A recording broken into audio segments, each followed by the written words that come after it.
한 주간도 날씨가 아마 오락가락할 것 같은데 건강하시고 여러분 가정에 하나님 사랑에 충만하기를 다시 한번 축복합니다. 시간 우리 믿음의 고백 같이 드림으로 말씀 앞에 나가도록 하겠습니다. 하나님 나를 사랑하신다. 하나님 내 인생에 크고 비밀한 계획을 가지고 계신다. 하나님 오늘도 나와 동행하셔서 그 계획을 이루어 주신다. 아멘. 그렇게 될 줄로 믿습니다. 아멘. 흔히 구약의 시대를 율법의 시대라고 부르고 신약의 시대를 은혜의 시대 또는 믿음의 시대라고 부릅니다. 그래서 신약의 시대를 살고 있는 사람들은 믿음으로 구원을 받았기 때문에 더 이상 율법에 매이지 않아도 된다, 그렇게 말을 합니다. 분명히 이 말은 옳습니다. 그런데 율법에 매이지 않아도 된다는 이 말 속에서 오해가 발생하는 것도 사실입니다.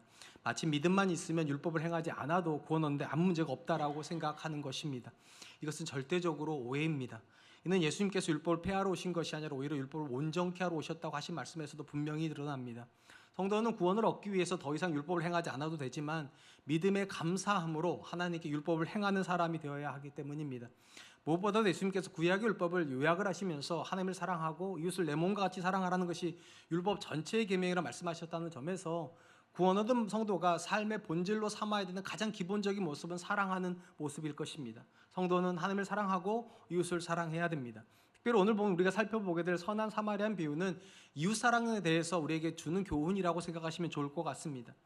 오늘 본문의 비유는요, 한 율법사가 예수님을 찾아오는 이야기로부터 배경을 가지고 있습니다. 이 율법사는 예수님에게 찾아와서 무엇을 하여야 영생을 얻겠습니까? 라고 질문을 하였고, 예수님은 율법의 정신을 따라서 하나님을 사랑하고 이웃을 사랑하라고 말씀하셨습니다. 이렇게 해서 이야기가 끝날 것 같았는데 다시 한번 이 율법사가 이렇게 질문을 합니다. 그러면 누가 나의 이웃입니까? 이 질문에 예수님께서 즉답을 하지 않으시고 비유를 주셨는데 그것이 오늘 우리가 살펴보게 될 선한 사마리아인의 비유가 되겠습니다. 한 사람이 예루살렘에서 여리고로 내려가고 있습니다.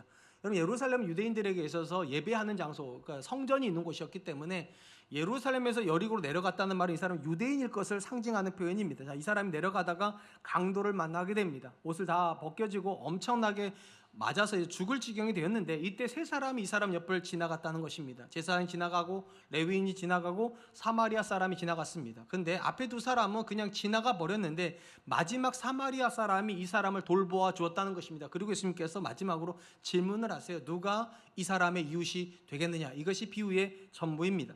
우리가 먼저 살펴볼 것은 종교적 열심과 믿음은 꼭 일치하지 않는다는 것입니다. 오늘 본문에서 강도 만난 사람이 거의 죽게 되었을 때 그 옆을 지나가는 사람이 제사장과 레위인이었습니다. 그런데 특이한 것은 제사장이 지나간다는 표현을 할 때 독특한 단어를 예수님께서 쓰고 계시다는 것입니다. 31절로 32절입니다. 마침 한 제사장이 그 길로 내려가다가 그를 보고 피하여 지나가고 또 이와 같이 한 레위인도 그곳을 이르러 그를 보고 피하여 지나가되, 예수님은 강도 만난 사람 옆으로 제사장이 지나갔다라고 말하기 전에 마침이란 단어를 쓰셨습니다. 이 마침은요, 단어적으로 우연이란 뜻도 있지만 문맥적으로 보면 다행이라고 이해를 해야 됩니다. 왜 이게 다행인가 하면 유대인의 관점에서 가장 거룩하고 또 가장 존경받는 사람은 1순위가 제사장이에요. 왜냐하면 제사장은 하나님께서 직접 선출하셔서 하나님과 사람의 중재 역할을 시켰고 그들에게 주신 대표적인 명령이 거룩이었기 때문입니다. 그리고 우리가 알다시피 유대인에게 있어서 거룩에서 가장 가까운 것이 율법입니다. 그러니까 거룩한 사람은 율법을 지키고 율법의 정신이 하나님을 사랑하고 이웃을 사랑하는 거라면 당연히 가장 앞에서 율법을 지키고 있는 제사장이 나타났다는 것은 이 유대인에게 이제 도움이 들어가겠구나, 당연히 사람 도움을 받겠구나 예측할 수 있기 때문에 마침 이렇게 말을 했다는 거예요. 근데 놀랍게도 이 제사장이 눈길 하나 주지 않고 그냥 지나가 버렸습니다. 그 다음에 누가 등장하는가? 레위인이 등장합니다. 이 레위인은 제사장을 돕는 사람이고 이 사람에게도 역시 거룩의 명령이 주어졌기 때문에 어찌 보면 이스라엘 역사에서 가장 거룩한 사람은 제사장, 그 다음 거룩한 사람 레위인 이렇게 인식할 수 있을 텐데 놀랍게도 이 레위인도 마치 약속이 한 듯이 이 사람을 쳐다보지 않고 그냥 지나가 버렸습니다. 물론 이 제사장의 행동과 레위인의 행동에는 나름 합리적인 이유가 존재할 수 있어요. 율법에 보면 제사장은 절대로 죽은 사람을 만지면 안 되게 되어 있습니다. 왜냐하면 그는 부정한 사람이 되면 제사를 집례할 수 없기 때문이에요. 근데 본문을 아무리 읽어봐도 제사장이 그 사람이 죽었기 때문에 피해갔다는 고백이 없어요. 오히려 이 사람은 애초에 그 사람의 형편이 어떠한지 들여다볼 생각을 아예 안 합니다. 마치 남의 일인 것처럼 그냥 지나가 버렸다는 것. 제사장은 그런 것이 아니라 레위인도 마찬가지입니다. 그런 점에서 예수님께서 본문에서 말씀하고 계시는 제사장과 레위인은 율법적으로 가장 가까이 있고 또 율법을 늘 접하면서 가르치는 사람이지만 가장 율법적으로 안 살고 있는 사람을 대변하는 것입니다. 그러니까 누군가가 교회를 항상 가까이 온다고, 말씀을 항상 들고 다닌다고 해서 그가 거룩한 사람은 아니라는 사실을 보여주는 것입니다. 예수님께서 공생애를 하실 때 3년의 시간 동안 대부분의 사람과 가까이 지내셨는데 유일하게 예수님께서 의도적으로 밀쳐냈던 존재들이 있어요. 가장 많이 충돌했던 존재들이죠. 서기관과 바리새인들입니다. 서기관과 바리새인이 왜 묶여 있는가 하면, 서기관이 공식적인 이제 행정 일을 할 때 직책이라면 이 서기관이 되는 대부분 사람들이 바리새인이기 때문에, 그렇기 때문에 서기관과 바리새인은 묶여 있습니다. 근데 예수님께서 이 두 사람들을 가리켜서 쓰셨던 대표적인 표현이 무엇인가? 외식하는 서기관과 바리새인이라는 표현입니다. 이 외식이라는 표현은요, 가면을 썼다는 것입니다. 연극을 할 때, 고대에는 연극을 할 때 이제 가면을 가지고 역할을 보여주니까 이제 가면을 썼는데, 이것이 주로 나타내는 것은 말하는 것과 행동이 다를 때, 그러니까 말을 들어보면 굉장히 거룩한 것 같은데 막상 삶을 들여다보면 전혀 거룩하지 않을 때, 이런 사람을 외식한다라고 말을 했다는 거예요. 예수님께서 서기관과 바리새인을 대표적으로 뭐라고 말씀하셨는가? 외식하는 사람들이다. 그럼 왜 그들이 외식했는가? 성경에 이렇게 되어 있습니다. 마태복음 23장 3절입니다. 그러므로 무엇이든지 그들이 말하는 바는 행하고 지키되 그들이 하는 행위는 본받지 말라. 그들은 말만 하고 행하지 아니하며. 예수님께서 서기관과 바리새인을 향해서 심하게 책망하신 것은 그들의 말이 틀렸기 때문이 아니에요. 그들의 말은 옳은데 특징이 무엇이라고요? 가리키기만 하고 자기는 안 산다는 거예요. 말은 굉장히 거룩해요. 율법을 늘 말을 하지만 정작 가장 율법적인 삶을 안 산다는 거예요. 본문에도 마찬가지죠.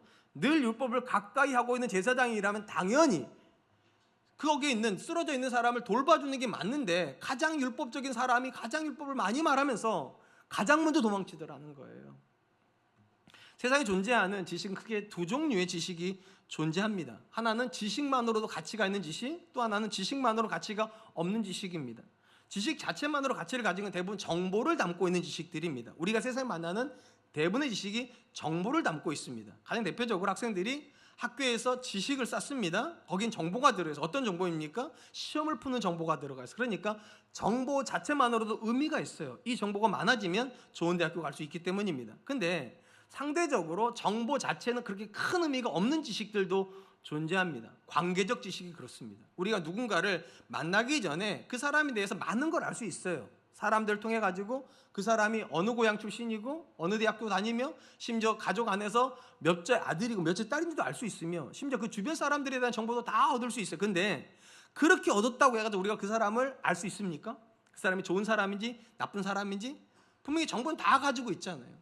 이 자리에 계신 우리 어르신들 중에 상당 부분은 아마 중매 결혼을 하셨을 텐데, 중매할 때 그 정보 받으셨잖아요. 첫째 아들이다, 막내 아들이다, 어느 대학교 나왔다, 고향은 어디다, 주변의 친구들과 관계가 어떠다, 다 들었는데 막상 만나보니까 영 다르죠. 이게 무슨 말인가? 관계적 지식은요, 정보가 없는 건 아니지만 정보가 힘을 못 씁니다. 그러면 어떤 게 관계적인 핵심이냐? 경험이요. 그 사람이랑 살아봐야 그 사람을 아는 거죠. 신앙이 말하는 믿음도 똑같습니다. 신앙 안에도 정보가 있어요. 이게 대부분 다 정보잖아요. 근데 이 정보가 의미를 갖는 순간 딱 한 순간밖에 없어요. 살았을 때. 그러니까 레위인과 제사장이 늘 율법을 가까이 합니다. 율법을 가르칩니다. 누가 봐도 이 사람보다 많은 정보를 가지고 있는 사람은 없어요. 근데 놀랍게도 이 사람들은 살지 않아요. 그러니까 예수님께서 말씀하시는 이웃사랑에서 가장 중요한 건 정보가 아니라는 거예요. 정보가 얼마나 많냐, 교회를 오래 다녔냐 안 다녔냐는 하나도 중요하지 않아요. 가장 중요한 건 이 말씀대로 살려고 하는 의지가 있냐는 거예요. 그 사람만 이웃을 사랑할 수 있는 사람이 된다는 것입니다. 사랑하는 성도 여러분, 구약에 여러 선지자가 나오잖아요. 그중에 우리에게 굉장히 친숙한 선지자 중 한 사람이 호세아입니다. 이 호세아 선지자가 했던 가장 대표적인 말이 우리가 아는 것처럼 여호와를 알자, 힘써 여호와를 알자라는 표현입니다. 이게 왜 중요하냐면 이 표현을 누구한테 했냐는 거, 이 외침을 누구한테 했냐, 이방인에게 했다 그러면 그럴 수 있는 거. 왜냐하면 이방인들 하나님 모르니까 하나님을 알자, 힘써 하나님을 알자, 그것이 구원의 길이다 말이 돼요. 그런데 호세아는 누구한테 했던 선지자인가? 이스라엘 사람들이 외쳤던 선지자입니다. 특별히 남유다에게 외친다. 이렇게 보면 이게 말이 안 되는 게, 이스라엘 사람들은 태어날 때 남자인 경우에는 날자마자 8일 만에 할례를 합니다. 그리고 어려서부터 늘 율법을 가르치기 때문에 성년이 되기 이전에 이미 창세기부터 신명기까지 모세 오경이라 부르는 대부분의 율법을 달달 외우는 사람들이에요. 인류 역사에서 하나님에 대한 지식이 가장 많았던 사람들이 이스라엘 사람인데, 그들을 향해서 여호수아가 뭐라 말했다고? 아니, 호세아가 뭐라 말했다고요? 여호와를 알자, 힘써 여호와를 알자. 정보는 충분한데 왜 알자고 그랬냐는 거예요. 정보만 가지고 있으니까. 달달 외우긴 하는데 그 말씀대로 살아본 적이 없어요. 살아보지 않았기 때문에 하나님과 어떤 관계를 맺는지를 아예 몰라요. 하나님 어떤 분인지를 몰라요. 그래서 호세가 말하는 거예요. 여호와를 알아야 된다. 어떻게? 경험하여 알아야 된다. 우리가 교회를 아무리 오래 다니고 심지어 말씀과 아무리 친밀해도요, 지식으로 이웃을 사랑하는 건 아닙니다. 이웃사랑은 실천인 거잖아요. 그러니까 예수님께서 말씀하시는 그런 거예요. 우리가 이웃을 사랑한다는 건 다가가는 거라고, 지나가는 게 아니라 사마리아 사람처럼 다가가는 거라고. 그러므로 스스로에게 속지 않았으면 좋겠습니다. 교회 오래 다니기 때문에 우리가 믿음 좋은 거 아닙니다. 지식이 많기 때문에 하나님께 우리를 거룩하다고 말씀하시는 게 아니에요. 성경이 말하는 믿음과 거룩은 딱 하나예요. 살아내는 거예요. 하나님의 말씀을 가지고 내 이웃을 향해서 다가가서 그들을 사랑할 때 그 사람이 거룩한 사람이고 믿음 있는 사람입니다. 바라기는 저는 이번 한 주간도 우리의 삶에서 삶이 믿음이 되고 믿음이 삶이 될 수 있기를 주님의 이름으로 축복합니다. 두 번째로 우리가 본문에서 주목하려고 하는 것은 예수님이 말씀하시는 사랑의 본질은 사람을 긍휼히 여기는 거라는 겁니다. 긍휼히 여기는 것이 사랑의 밑바탕입니다. 본문에서 제사장도 지나갔습니다. 레위인도 지나갔습니다. 이제 세 번째 사람이 사마리아 사람이 등장하는데 예수님께서 이 사람에 대해서 이렇게 말씀을 하십니다. 33절 34절입니다. 어떤 사마리아 사람은 여행하는 중에 거기 이르러 그를 보고 불쌍히 여겨 가까이 가서 기름과 포도주를 그 상체에 붓고 싸매고 자기 짐승에 태워 주막으로 데리고 가서 돌보아 주니라. 예수님께서 제사장이 지나갔다 했을 때 사람들이 탄식했을까? 왜 그랬을까? 레위인이 지나갔을 때 왜 그랬을까? 이랬을 거예요. 근데 세 번째 이제 사마리아 사람 했을 때 아마 거기에 있던 모든 예수님 말을 듣고 유대인들은 고개를 푹 숙였을 거예요. 왜냐? 사마리아 사람에게 기대할 것이 없었기 때문입니다. 사실 우리는 비유를요, 선한 사마리안이라고 쓰고 있지만 유대인들에게 있어서 사마리아는 절대로 선할 수가 없어요. 악한 사마리아는 존재해도 선한 사마리아에는 존재할 수 없다고 생각하는 게 유대인들입니다. 여기엔 배경이 하나가 있어요. 이스라엘은 원래 단일 민족이잖아요. 우리랑 똑같이. 근데 솔로몬이 죽고 르호보암이 왕이 되면서 나라가 둘로 쪼개게 됩니다. 그래서 북쪽 이스라엘, 우리는 북이스라엘 부르고 남쪽을 남유다라고 부릅니다. 그리고 북이스라엘의 수도가 오늘 보면 나오는 사마리아 땅입니다. 그러니까 사마리아 땅은 이스라엘 안에 있는 거, 정중앙에 있어요. 그러니까 사마리아 사람도 거기 사는 사람이니까 엄밀히 말하면 이방인은 아니죠. 이스라엘 땅 안에 있으니까. 근데 이스라엘 사람들은 사마리아 사람들 이방인보다 더 율법의 파괴자라고 불렀습니다. 더 미워했습니다. 더 적대적이었습니다. 이유가 있어요. 아픈 역사 때문입니다. 북이스라엘이 BC 722년에 아수르에게 멸망당해요. 이것이 아픈데 이거 더 아픈 일이 그 다음 벌어집니다. 멸망당하고 나서 아수르가 어떻게 했느냐, 이방인들을 데려다가 사마리아 땅에다 정착을 시킵니다. 그리고 이스라엘 사람들과 혼혈을 시켜버려요. 혼혈 정책을 폈습니다. 민족 말살 정책입니다. 그렇게 해서 만들어진 민족이 사마리아 족속인 거예요. 이스라엘 사람들은 이방인들을 가까이 하면 안 되잖아요. 그들의 개념으로. 근데 이방인들을 가까이 해도 자녀가 태어났고 그 사람들이 민족을 이룬 게 사마리아 사람이니까 이스라엘 사람들에게 사마리아 사람은 가장 사악한 사람들인 거예요. 가장 비율법적인 사람인 거예요. 그러니까 사마리아 사람이 여행 중에 지나갔다고 그러면 어떤 생각이 있습니까? 이 사람 끝났구나. 아니, 외면해야 되면 이 사람이 외면해야 되는 거잖아요. 근데 이 사람이 어떻게 했다고요? 다가갔다고요. 다가가더니만 기름 발라줍니다. 포도주 부어줍니다. 그리고 싸매어줬대요. 여러분, 싸매줬다는 건 무언가를 감쌌다는 거잖아요. 요즘처럼 붕대 들고 다니겠습니까? 뭐 천을 들고 다니겠어요? 뭘로 싸맸을까요? 자기 옷을 찢어서 싸매줬다는 거예요. 그것도 모자라가지고 짐승에 태웠대요. 이 짐승은 누가 타던 짐승일까요? 내가 타던 짐승에 내려오고 그 사람을 실었다는 거예요. 그리고 주막으로 갑니다. 우리로 말하면 여관으로 갔다는 거죠. 가가지고 거기서 하룻밤 저주고 가면 그만일 텐데 놀랍게도 이 데나리온을 주고서 주막 주인에게 부탁을 합니다. 이 사람을 치료해 주라고. 혹시 돈이 더 들면 내가 돌아오는 길에 더 주겠다고. 그렇다면 궁금한 건 도대체 왜 이 사마리아 사람은 이 사람을 지나칠 수 없냐는 거예요. 유대인인데. 아니, 유대인 중에서도 가장 거룩한 제사장도 지나가 버렸고 레위인도 지나가 버렸는데 율법적으로 가장 사악하다고 여겨진 사마리아 사람은 왜 안 지나갔냐는 거예요. 오늘 보면 이렇게 돼 있어요. 그를 보고 불쌍히 여겼다고. 불쌍히 여기는 마음 때문에 그가 지나칠 수가 없었다. 상식적으로 생각해 보세요. 유대인들이 사마리아 사람을 경멸했다면 사마리아 사람들은 유대인들을 존경했을까요? 아니죠. 그거보다 훨씬 더 거부감이 심했습니다. 그러니까 사마리아 사람들은 유대인들을 엄청 싫어하는 민족일 수밖에 없는데 그럼에도 불구하고 이 강도 만난 사람은 왜 이 사람 지나갈 수가 없는가? 이유는 딱 하나예요. 내가 지나가면 이 사람 죽는다. 이 불쌍히 여기는 마음이 이 사람으로 하여금 갈 수가 없게 만들었다는 거예요. 그리고 본문에서 예수님께서 지금 이웃사랑에 대한 이야기를 하셨기 때문에 예수님이 생각하시는 이웃사랑의 가장 본질이 뭐냐는 거예요. 불쌍히 여기는 거예요. 그게 이웃사랑의 가장 본질이에요.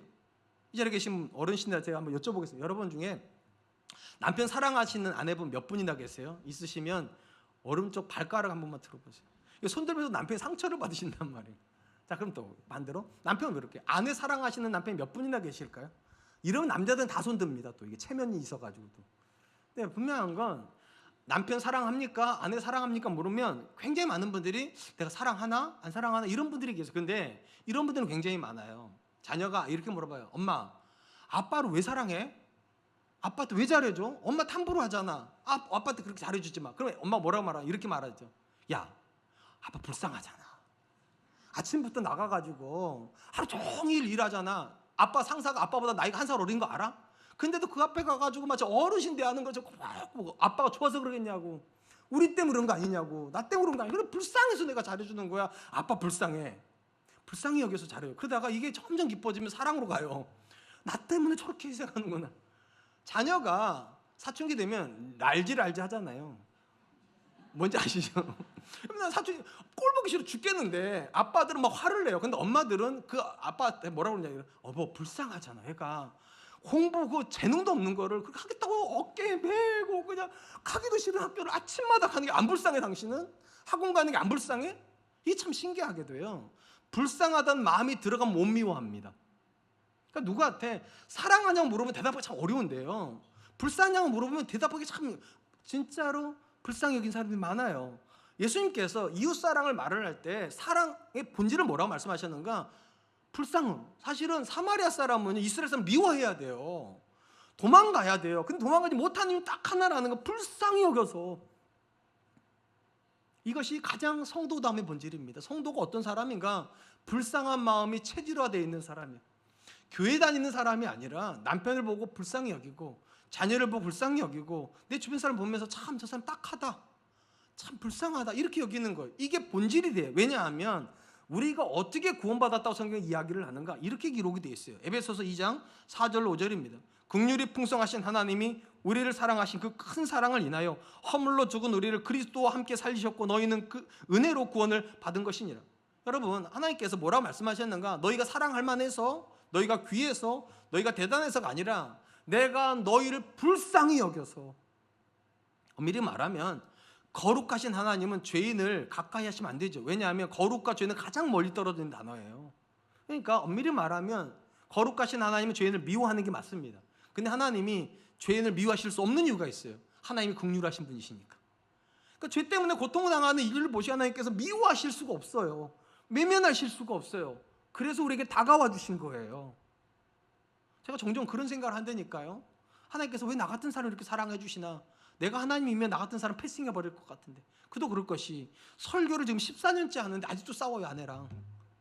설교를 14년씩 하고 담임 목사가 됐는데 아직도 자녀들한테 상처를 주니까 저 같으면 그냥 패싱할 것 같아요. 근데 하나님께 왜 패싱 못하는가? 불쌍하시니까. 불쌍하니까. 여러분이 불쌍해서 하나님께서 포기하실 수가 없는 거예요. 그래서 우리가 구원을 받은 거고, 이것이 사실이라면 가장 성도다운 모습이 뭐라고요? 성공하는 게 아니에요. 가장 성도다운 것이 뭐 위대한 사람들이 그런 게 아니에요. 가장 성도다운 건 가장 긍휼해서 마음이 나는 거예요. 누구만 보면 불쌍하다. TV만 보면 불쌍하다. 어떤 사람 만나고 나면 여보 참 그 남편 참 불쌍하지? 그 엄마 참 불쌍하지? 그 애 참 불쌍하지? 고통의 현장을 보면서 외면할 수 없는 사람, 심지어 내가 엄청 미워하는 사람도 고통당하는 걸 보고 쌤통이다 말하지 못하고 내가 지금까지 미워했던 게 나 때문에 저 사람 저러나? 너무 미안하고 너무 불쌍하고, 그게 가장 성도답다는 거예요. 특별히 오늘 본문에서 이 선한 사마리아인이 보여주고 있는 긍휼의 모습은 우리한테 굉장히 도전이 됩니다. 우리 많은 경우에 이웃을 사랑하라고 그러면 대부분 어떻게 생각하는가? 내가 여유가 없는데, 시간이 없는데 난 그만큼 도와줄 만한 여력이 안 돼, 이렇게 생각하는 경향이 있어요. 근데 오늘 본문에서 사마리아인이 보여주고 있는 긍휼은요, 그렇게 위대하지 않아요. 자, 일단 이 사람이요, 여행 중에 이 사람 강도 많은 사람 만났어요. 그러면 이 사람 여행을 포기하고 이 사람 도와줬습니까? 아닙니다. 여행 중에 계속 여행을 해요. 데리고 가요. 그 다음에 심지어 없는 걸 도와주지 않아요. 가지고 있는 기름을 뿌려주고요. 가지고 있는 포도주를 부어주고 자기 옷 중 일부를 찢어서 싸매주는 거예요. 심지어 엄청나게 구급대를 불려오지 않아요. 자기가 타던 낙타에 태워줘요. 그리고 자기가 묵는 숙소로 데려가요. 그 다음에 2데나리온을 줬다고 그랬잖아요. 여러분, 1데나리온의 가치가 뭐라고요? 하루 품삯이요. 그러니까 2데나리온 이틀치 품삯인 거예요. 쉽게 말하면 누군가가 20만 원을 번다면 40만 원을 준 거고, 하루에 30만 원을 번다면 60만 원을 준 거예요. 물론 적은 돈은 아니에요. 그러나 불가능한 돈은 아니에요. 2달치는 못 내요, 사실은요. 2년치도 못 내죠. 근데 이틀치라면 한번 도전해 볼 만하지 않으세요? 한 사람 살리겠다는. 안 내실 거예요? 이틀치인데. 저는 읽으면서 이런 생각, 나도 할 수 있구나. 이거는 불가능한 게 아니구나. 내가 타고 있는 낙타 그 사람 태우는 건데, 내가 먹으려고 다지고 있었던 기름과 부어주는 건데, 내 옷을 일부러 자르는 건데, 남의 옷을 자르는 것도 아니고 뺏어오는 것도 아니고 내 걸 가지고 하는 건데 나도 할 수 있는 거구나. 여러분, 예수님께서 지금 말씀하신 모든 내용은 이런 거예요. 내가 할 수 있는 그 일을 하라고 말하는 거지, 내가 할 수 없는 걸 하라고 말하는 게 아니라는 거예요. 더 놀라운 거, 이 사람이 2데나리온을 주고 여행을 계속 갑니다. 여행을 포기한 게 아니에요. 2데나리온을 주고 내가 가고 혹시라도 더듬 오는 길에 주겠다고 말을 했다는 거예요. 그러니까 예수님께서 말씀하시는 사랑, 예수님께서 말씀하시는 긍휼은 엄청난 대가를 치르면서 하는 게 아니라는 거예요. 지금 내가 오늘 할 수 있는 것, 누구나 할 수 있는 것, 여러분의 남편에게 누구나 할 수 있는 것, 여러분의 아내에게 누구나 할 수 있는 것, 그 중에 가장 간단한 게 뭡니까? 말해주는 거잖아요.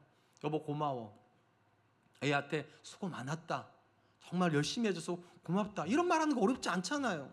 성경에서 가장 긍휼의 마음이라고 표현되는 것 중에 하나가 이런 거예요. 슬퍼하는 사람과 함께 울고 기뻐하는 사람과 함께 즐거워해 주는 거. 이게 뭐 그렇게 어려워요? 힘들어하는 사람 옆에 가서 함께 울어주는 거, 남자한테는 어려울 수 있어요. 근데 그 긍휼히 여기는 마음 가지는 게 뭐가 그렇게 어렵습니까? 즐거워하는 사람과 함께 즐거워지는 게 뭐가 그렇게 어렵냐고요. 심지어 누군가 어려움 당할 때 여러분의 지갑에서 조금 꺼내서 주는 게 그렇게 대단한 일은 아니지 않습니까? 예수님께서 말씀하시는 긍휼이 그런 거예요. 할 수 없고 누구도 심히 함부로 못할 그 정도가 아니라 지금 내가 할 수 있는 그 일을 하는 게 사랑이고, 그 사랑의 본질이 긍휼이라고 하나님이 그렇게 우리에게 해주셨으니까. 사랑하는 성도 여러분, 기독교 신앙을 여러 가지로 설명할 수 있겠지만 가장 쉽게 설명을 하면 하나님이 내게 주신 것을요, 내가 그들에게 주는 거예요. 하나님이 내게 해주신 것을 내가 그들에게 준다. 쉽게 말하면 하나님 나를 긍휼히 여기셨으면 여러분 배우자도 긍휼히 여기세요. 하나님이 여러분을 자녀 삼아서 용서해 주셨다면 여러분이 여러분 자녀에게 용서 못할 이유는 전혀 없습니다. 기독교는요, 안 받은 걸 주라고 말하지 않아요. 받은 것을 주라고. 하나님이 우리를 긍휼히 여기셨다면 당연히 우리도 다른 사람을 볼 때 비판적으로 보는 건 성경적이지 않아요. 좋게 보세요. 웬만하면 아멘도 하시고요. 그리고 상대방 입장을 이해하려고 하세요. 그리고 주머니를 조금만 여세요. 많이 여시지 않아도 돼요. 오늘 예수님께서 말씀하시는 이 사람은 생명 살리기 위해서 이틀 품삯을 냈어요. 적은 돈은 아니지만 과한 돈도 아닙니다. 얼마든지 마음만 있으면 할 수 있어요. 그리고 그런 사람은 따뜻한 사람이 됩니다. 따뜻한 사람 옆에는 누구나 오게 됩니다. 우리 사랑과 은혜교회 성도님들이 그런 사람 되셨으면 좋겠어요. 하나님이 내게 다가와 주신 것처럼 나도 그들에게 다가가고, 하나님 나를 불쌍히 여기신 것처럼 나도 그들에게 불쌍히 여기고, 하나님이 내게 아들을 내어주신 것처럼 나도 그들에게 내가 가지고 있는 작은 부분이지만 나누기를 결심한 저와 여러분 되시기를 주님의 이름으로 축복합니다. 마지막으로 본문에서 주목하려고 하는 것은 예수님 말씀하신 유세 개념은 나 중심이 아니라 그들 중심, 상대방 중심이라는 것입니다. 선한 사마리아 비유가 마감되는 시점에 예수님께서 이 율법사에게 이렇게 말씀을 하세요. 36절 37절입니다. 내 생각에는 이 세 사람 중에 누가 강도 만난 자 이웃이 되겠느냐? 이르되 자비를 베푼 자 아니이다. 예수께서 이르시되 가서 너도 이와 같이 하라 하시니라. 사실은 이 선한 사마리아 비유가 시작되는 데는 질문이 먼저 있었죠. 누가 나의 이웃입니까? 그러니까 유대인 율법사가 질문을 했어요. 누가 나의 이웃이냐? 이거를 예수님께 거꾸로, 그러면 누가 강도 만난 자 이웃이 되겠느냐? 이게 미묘한 차이가 있는데 어떤 차이가 있는가? 이 율법사는 자기 중심으로 얘기한 거예요. 누가 나의 이웃이 되겠습니까? 이건 유대인의 기본 정신을 반영하는 겁니다. 유대인들은요, 내 옆에 있다고 그 사람이 내 이웃이 되지 않습니다. 유대인들이 생각한 이웃은 딱 한 부류예요. 유대인만이 유대인의 이웃입니다. 유대인만. 그러면 당연히 유대인만 이웃이라고 그러면 이웃을 물어보지도 않아야 되는데 왜 물어봤냐? 유대인 안에서도 어떤 사람을 가까이 하고 어떤 사람 가까이 안 하지 할 때에 대한 개념이 있었기 때문이에요. 한번 물어볼게요. 세리는 가까이 해도 됩니까? 안 됩니까? 유대인의 기준에서. 예수님 가까이 하시지만 유대인들 가까이 안 해요. 자, 그럼 창기는 가까이 해도 됩니까? 안 해도 됩니까? 유대인들 가까이 안 하죠. 예수님 가까이 하세요. 자, 그러면 로마 군인으로 돈 벌기 위해서 취직을 해서 그럼 가까이 해야 됩니까? 말아야 됩니까? 그러니까 이게 유대인이지만 또 그 안에서도 세분화가 되니까 질문이 나올 수밖에 없는 거예요. 이웃을 사랑해야 된다면 어디까지 사랑해야 됩니까? 누구까지 사랑해야 됩니까? 근데 예수님은 이 질문을 거꾸로 얘기하시죠. 그러면 너는 누구의 이웃이 되고 싶으냐? 이렇게 물어보시는 거예요. 이 유대인들은 내 범위 안에서 내가 생각하는 이웃을 한정짓고 싶은데 예수님은 내 중심이 아니라 그 사람은 너를 이웃으로 생각하겠냐? 그 질문을 하는 거죠.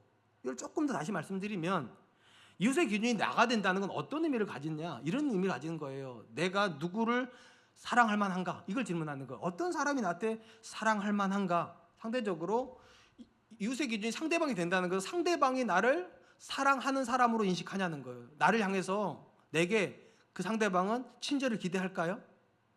나를 향해서 도움을 기대할 수 있을까요? 나를 향해서 사랑을 기대할 수 있을까요?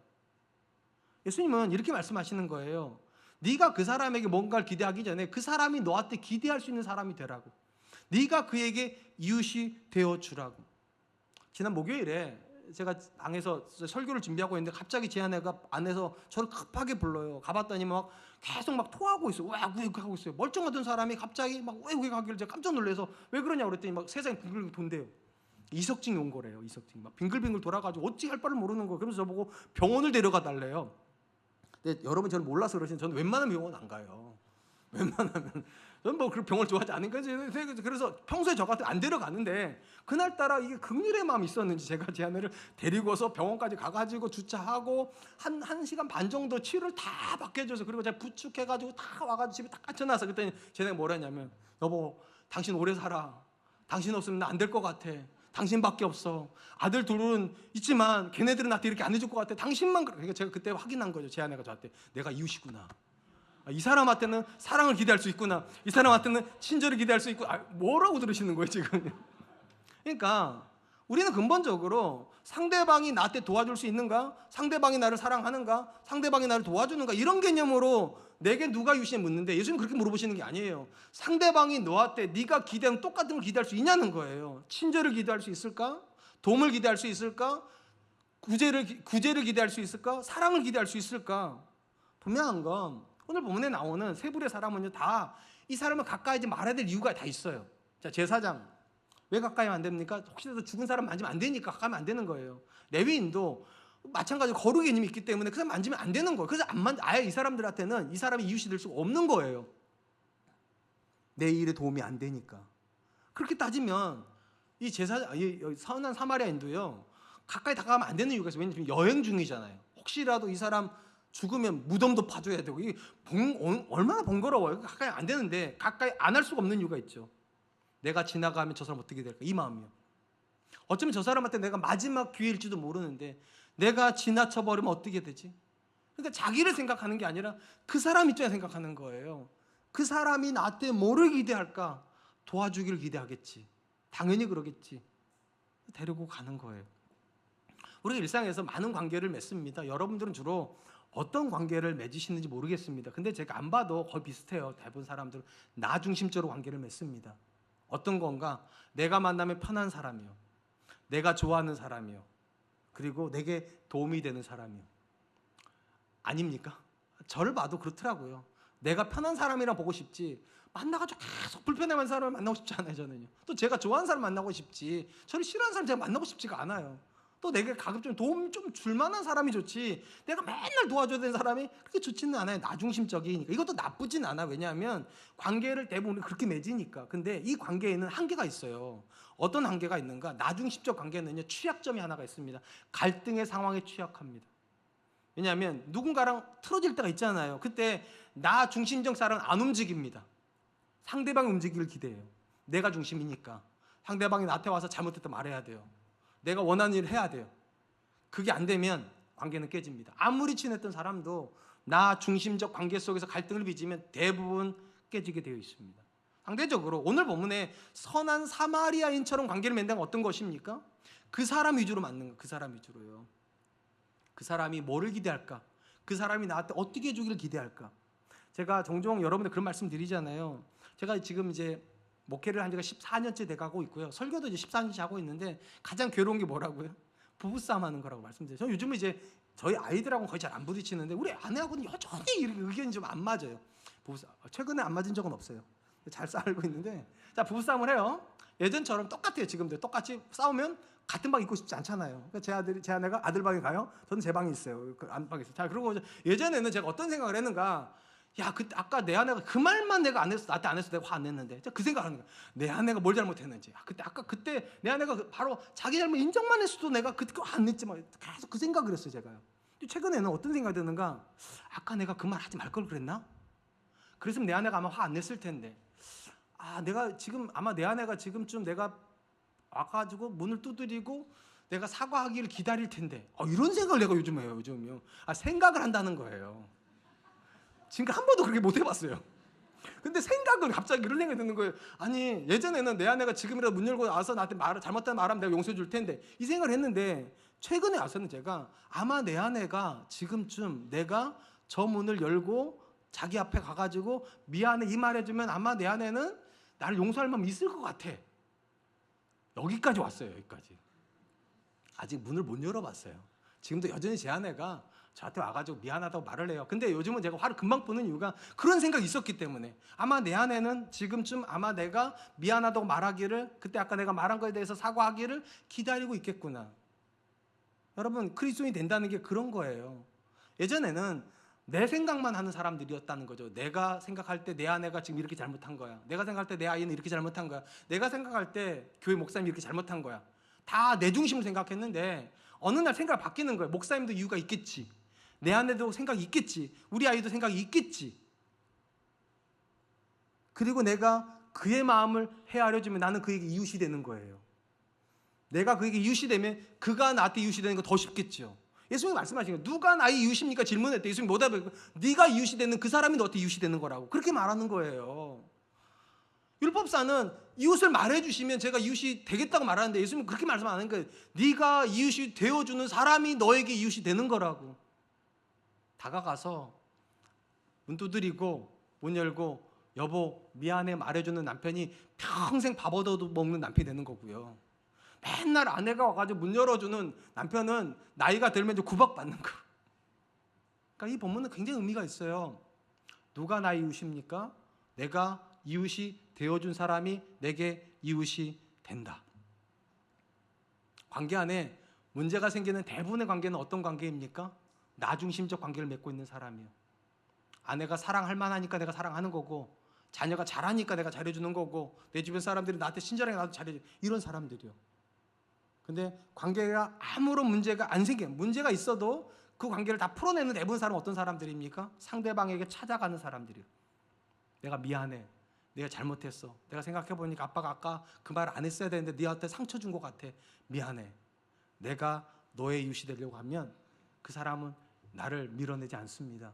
그 사람도 나에게 이웃이 됩니다. 사랑하는 성도 여러분, 예수님께서 자기를 따르는 사람들 중에서 제자를 부르시잖아요. 제자를 부르실 때 제일 처음으로 요구하신 것이 뭔지 기억하세요? 아무든지 나를 따라오려거든 자기를 부인해야 된다. 이게 첫 번째예요. 쉽게 말하면 신앙은요, 나를 빼내는 거예요. 나를 빼내는 거.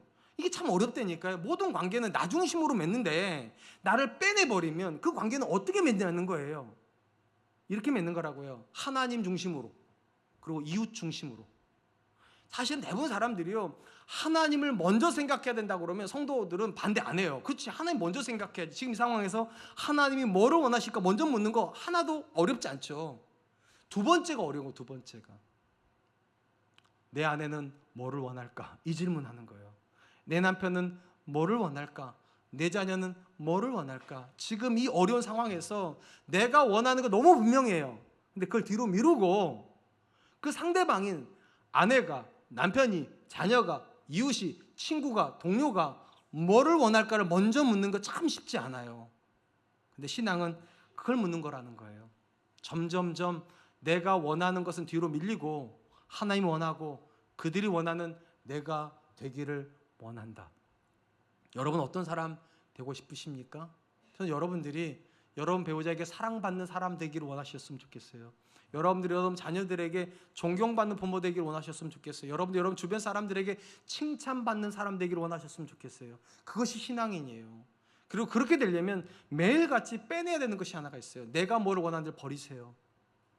내가 원하는 걸 버려야 여러분이 진짜 원하는 걸 얻게 됩니다. 이웃을 얻게 됩니다.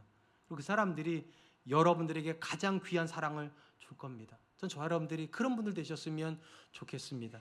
이제 말씀을 맺겠습니다. 오늘 보면은 우리가 선한 사마리아인 비유를 배웠고요. 크게 세 가지 관점에서 우리가 살펴보았습니다. 첫 번째 관점은 종교적 열심과 믿음은 같은 개념이 아니라고 제가 말씀드렸어요.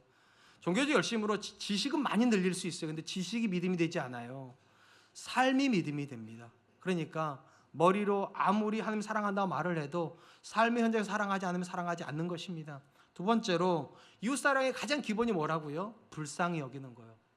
여러분 주변 사람들 보실 때 불쌍히 여기세요. 남편을 볼 때 불쌍히 여기시고, 아내를 볼 때 불쌍히 여기시고, 자녀를 볼 때 불쌍히 여기세요. 불쌍히 여기는 마음이 기본적으로 있으면 사랑하는 게 참 쉬워요. 남편 아무리 성격을 안 맞아도요, 나를 위해 선신하는 그 불쌍함이 있으면 고마운 사람이 돼요. 아내 마찬가지죠. 자녀 마찬가지죠. 불쌍한 마음이 없으니까 미워하는 거죠. 저와 여러분들이 불쌍히 여길 수 있기를 축복합니다. 마지막으로 이웃이라는 개념은요, 간단해요. 나중심적 이웃은 이웃이 아닌 거예요. 그들이 나를 이웃으로 생각할까? 이 개념이어야 돼요. 내가 그들에게 이웃이 되지 않으면 그들은 나에게 이웃이 되지 않습니다. 그러므로 여러분, 이웃 사랑하기 이전에 먼저 여러분이 사랑하세요.